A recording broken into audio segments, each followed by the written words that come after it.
الحمد لله وكفى وسلام على عباده الذين اصطفى أما بعد فأعوذ بالله من الشيطان الرجيم بسم الله الرحمن الرحيم ولا تسبوا الذين يدعون من دون الله فيسبوا الله عدوا بغير علم صدق الله العظيم وصدق رسوله النبي الكريم ونحن على ذلك من الشاهدين والشاكرين والحمد لله رب العالمين۔ بزرگان محترم، ابھی میں نے جو آیت کریمہ تلاوت کی ہے، ایک آیت کا ٹکڑا ہے یہ، جس میں اللہ تبارک و تعالیٰ فرماتے ہیں وَلَا تَسُبُّوا الَّذِينَ يَدْعُونَ مِن دُونِ اللَّهِ فَيَسُبُّوا اللَّهَ عَدْوًا بِغَيْرِ علم۔ آپ گالی نہ دیجئے، آپ لوگ گالی نہ دیں ان لوگوں کو جو اللہ کے علاوہ کی عبادت کرتے ہیں، پھر وہ لوگ انجانے میں اللہ کو گالی دینے لگیں گے۔ فَيَسُبُّوا اللَّهَ عَدْوًا بِغَيْرِ علم، پھر وہ دشمنی میں اور انجانے میں اللہ کو گالی دینے لگیں گے، جس کا سبب آپ ہی بنیں گے۔ یہ ایک آیت کا ٹکڑا ہے۔ اس کا پس منظر اور شان نزول یہ ہے کہ اللہ کے نبی صلی اللہ علیہ وسلم کے چچا حضرت خواجہ ابو طالب مرض الوفات میں تھے، آخری دور سے گزر رہے تھے،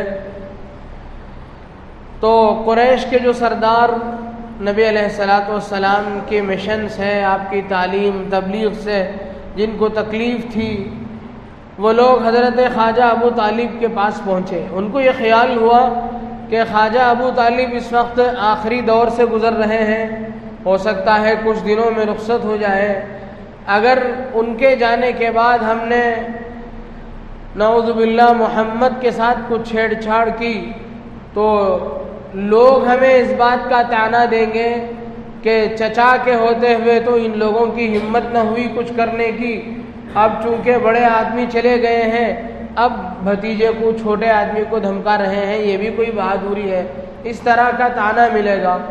اس خوف سے ان لوگوں نے حضرت خواجہ ابو طالب کے پاس گئے اور جا کر کے ان لوگوں نے درخواست کی۔ جانے والوں میں ابو سفیان، ابو جہل اور عمرو بن عاص، یہ تین حضرات بطور خاص تھے۔ حضرت ابو طالب سے اجازت لی گئی اور گئے۔ ابو سفیان اور عمرو بن عاص، یہ دو وہ حضرات ہیں جو بعد میں چل کر کے مسلمان ہو گئے تھے، اور جو سختی ان لوگوں نے جاہلیت میں اسلام سے پہلے اللہ کے نبی صلی اللہ علیہ وسلم کی دشمنی اور اسلام کو نقصان پہنچانے میں جو کوشش کی کفر کی حالت میں، وہی کوشش انہوں نے اسلام قبول کرنے کے بعد اسلام کی بلندی میں، اسلام کو پھیلانے میں وہی کوشش کی، اور وہ زندگی بھر انہوں نے افسوس بھی کیا۔ تو یہ حضرات پہنچے ابو طالب کے پاس اور ان سے کہا کہ آپ اپنے بھتیجے کو سمجھائیے کہ وہ ہمارے معبودوں کو گالی دیتے رہتے ہیں۔ آپ علیہ السلام نے آپ کے چچا نے، حضرت ابو طالب نے آپ علیہ السلام کو بھلا بھیجا اور کہا کہ لو بھائی، یہ آپ کے علاقے کے سردار لوگ آئے ہوئے ہیں، ذرا ان سے بات کیجئے۔ نبی علیہ السلام نے پوچھا کیا بات ہے؟ لوگوں نے کہا کہ بات ایسی ہے کہ آپ ہمارے معبودوں کو گالی دیتے ہیں، پھر ایسا ہوگا کہ ہم جواباً آپ کے معبود کو گالی دیں گے، جو یعنی آپ کے دعوے کے مطابق جو آپ کا خدا ہے جس نے آپ کو نبی اور رسول بنا کر کے بھیجا ہے، ہم اسے گالی دینے لگیں گے، پھر آپ کو تکلیف ہوگی۔ تو آپ علیہ السلام نے کہا کہ اگر میری ایک درخواست ہے کہ اگر آپ لوگ میں ایک جملہ کہلوانا چاہتا ہوں آپ سے، اگر وہ آپ اپنی زبان سے کہہ دیں تو میں آپ کے معبودوں کو کچھ بھی کہنا چھوڑ دوں گا۔ تو ابو جہل نے پوچھا ایک نہیں 10 کہہ لیں گے، آپ بتائیے کیا کہنا ہے؟ آپ علیہ السلام نے فرمایا لا الہ الا اللہ کہہ لیجئے۔ تو ابو جہل بہت ناراض ہوا۔ خواجہ ابو طالب نے کہا بھتیجے، یہ لوگ اسی کلمے کی وجہ سے تو یہ لوگ پریشان ہیں، یہ چھوڑ کر کے دوسری کوئی بات کیجیے۔ پھر آپ علیہ الصلوۃ والسلام نے ان کی بات کو وہاں سے ختم ہوئی اور نبی علیہ الصلوۃ والسلام اس مجلس سے اٹھے تو اللہ کی طرف سے یہ آیت نازل ہوئی کہ معبودان باطلہ کو گالی مت دو، یعنی جو لوگ غیروں کی اللہ کو چھوڑ کر دوسری چیزوں کی عبادت کر رہے ہیں ان کو برا بھلا مت کیجیے، مت کہیے۔ اگر ایسا کہیں گے تو وہ لوگ جواباً اللہ کو گالی دیں گے جس کا نقصان ہمیں ہوگا اور ہم ہی اس کا سبب بنیں گے۔ اور حقیقت یہ ہے کہ آپ علیہ الصلوۃ والسلام نے کبھی زندگی بھر میں کبھی کسی کے معبود کو، کسی دوسرے بت وغیرہ کو کبھی آپ نے اپنی زبان سے برا بھلا کہا نہیں۔ ہو سکتا ہے آپ علیہ الصلوۃ والسلام کے صحابہ کی جو جماعت تھی آپ کے ساتھ ان میں سے کسی نے ممکن ہے کوئی سخت جملہ کہا ہو، لیکن چونکہ یہ لوگ پوری طریقے سے جم کر دعوت کی محنت کر رہے تھے تو کفار سے یہ رہا نہیں گیا کہ ہو سکتا ہے یہ اپنے خدا کی حقانیت سمجھاتے یہ لوگ ہمارے معبودوں کو بھی گالی دیتے ہوں گے۔ اس طرح کا خیال ان لوگوں کے دل میں آتا تھا اور اسی سے وہ پریشان ہوتے تھے اور اسی کو رکھ کر کے ان لوگوں نے درخواست کی۔ پھر بھی اللہ تبارک و تعالیٰ نے ان لوگوں کی رعایت میں آیت نازل فرمائی۔ جیسا کہ میں نے کل بھی بتلایا تھا کہ آیت کسی خاص واقعے سے نازل ہوتی ہے لیکن اس کے الفاظ کے عموم سے بہت سارے مسائل نکل جاتے ہیں۔ تو اس سے یہ مسئلہ نکلا، فقہاء اور مفسرین نے اسے مسئلہ نکالا کہ کوئی ایسا عمل جو حقیقت میں وہ عمل گناہ نہ ہو، غلط نہ ہو، لیکن آئندہ چل کر کے وہ عمل کسی گناہ کا سبب بن سکتا ہو تو اس عمل سے بھی انسان کو بچنے کی ضرورت ہے۔ جیسے یہ عمل کہ کوئی معبود اللہ کے علاوہ جتنے معبودان باطلہ ہیں وہ باطل ہیں، ان کو گالی دینا تو کار ثواب ہے، نیکی ہے۔ اللہ کے علاوہ دوسرے معبودوں کو گالی دینا کیا ہے، اس میں غلطی کیا ہے؟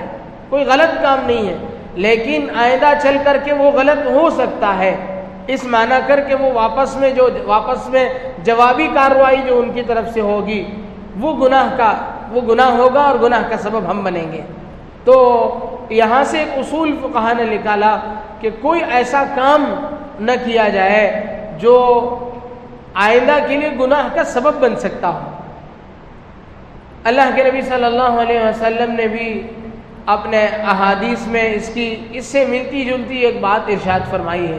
حدیث کے ذخیرے میں یہ بات ملتی ہے کہ نبی اکرم صلی اللہ علیہ وسلم نے ایک مرتبہ حضرات صحابہ کرام رضوان اللہ تعالی علیہم اجمعین سے فرمایا کہ کوئی شخص اپنے ماں باپ کو گالی نہ دے۔ صحابہ چونک پڑے کہ یا رسول اللہ کیسی بات فرما رہے ہیں، کون اپنے ماں باپ کو گالی دے سکتا ہے؟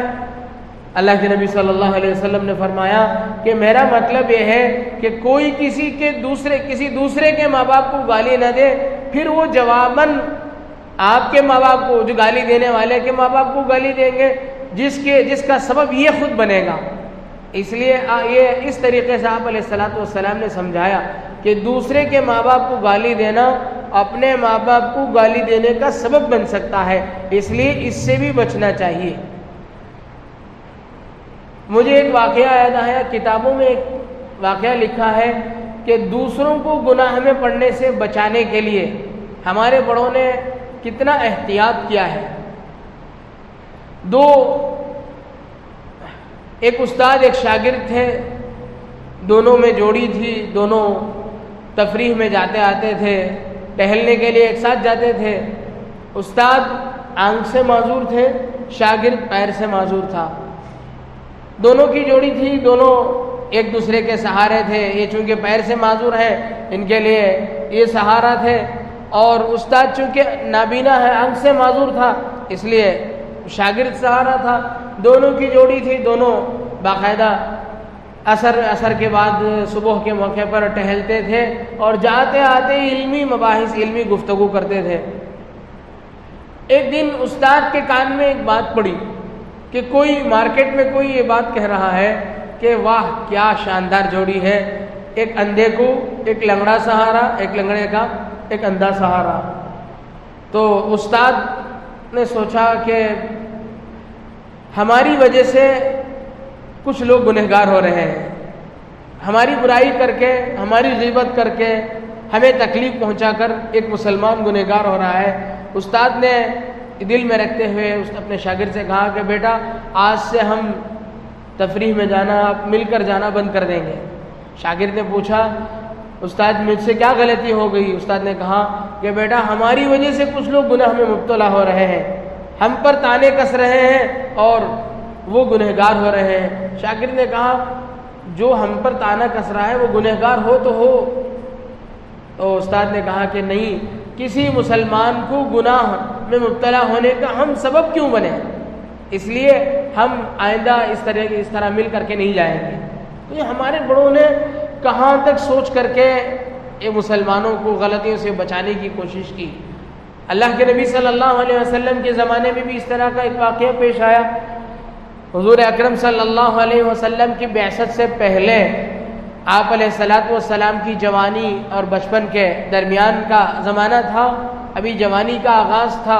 اس زمانے میں کعبۃ اللہ سیلاب وغیرہ کی وجہ سے کعبۃ اللہ کی عمارت کمزور ہو گئی تھی۔ قریش نے یہ ارادہ کیا کہ کعبۃ اللہ کی ازسرین و تعمیر کی جائے، اور پھر اس کی تعمیر کا کام شروع کیا۔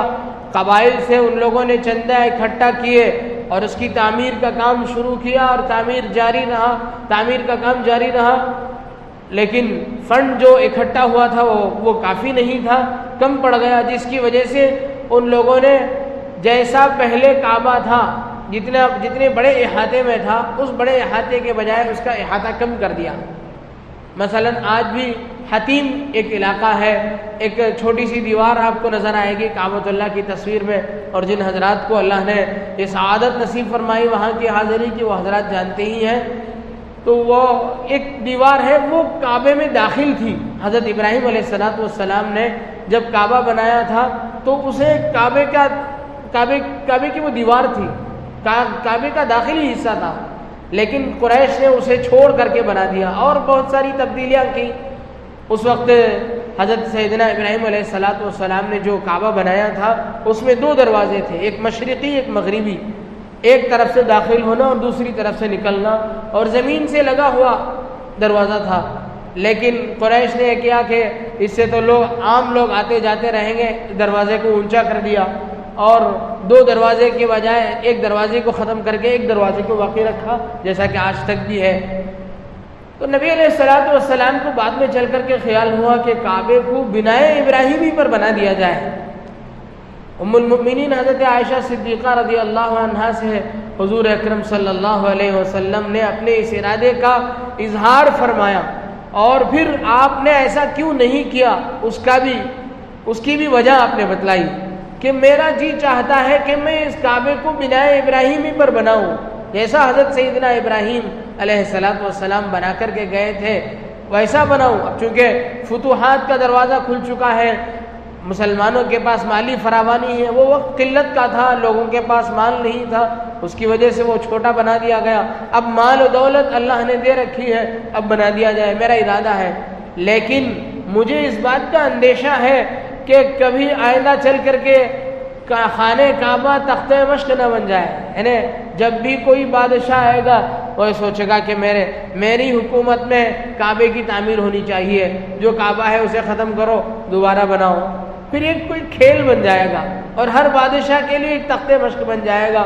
اللہ کے نبی صلی اللہ علیہ وسلم نے اس ارادے سے آپ نے فرمایا کہ چونکہ تمہاری قوم ابھی اسلام میں داخل ہوئی ہے، اس کے لیے یہ بات نہیں ہوگی، اور یہ لوگ یہ سمجھیں گے کہ اس طریقے سے ہمیشہ کر سکتے ہیں، اور آئندہ چل کر کے ایک روایت پڑ جائے گی، ہر کوئی آئے گا کعبے کو ختم کرے گا دوبارہ بنائے گا، اور پھر ہو سکتا ہے اسے ہٹا کر کے ادھر ادھر بھی بنا دے، کوئی غیر احتیاطی کام بھی کر لے۔ تو آپ علیہ السلام نے ایک اچھا کام آپ نے چھوڑ دیا، آئندہ چل کر کے ایک گناہ کا سبب بن سکتا تھا، وہ اس لیے چھوڑ دیا۔ تو یہ مجھے اور آپ کو بھی اس بات کا خیال رکھنا چاہیے کہ ہم ایسا کوئی کام نہ کریں۔ اس آیت کا مقتضا یہی ہے کہ کوئی ایسا کام ہم نہ کریں جس کی وجہ سے جو کسی دوسرے کے لیے گناہ کا سبب بنے۔ تو یہ اس آیت کا خلاصہ ہے۔ اللہ تبارک و تعالیٰ سے دعا ہے کہ اللہ تبارک و تعالیٰ جو باتیں کہی گئی ان پر کہنے والے کو بھی اور سننے والوں کو عمل کی توفیق نصیب فرمائے، اور قرآن کریم کو پڑھنے، یاد کرنے، یاد رکھنے، اسے سمجھنے، اس پر عمل کرنے اور دوسروں تک پہنچانے کی توفیق نصیب فرمائے۔ آمین۔ وآخر دعوانا الحمد للہ رب العالمین۔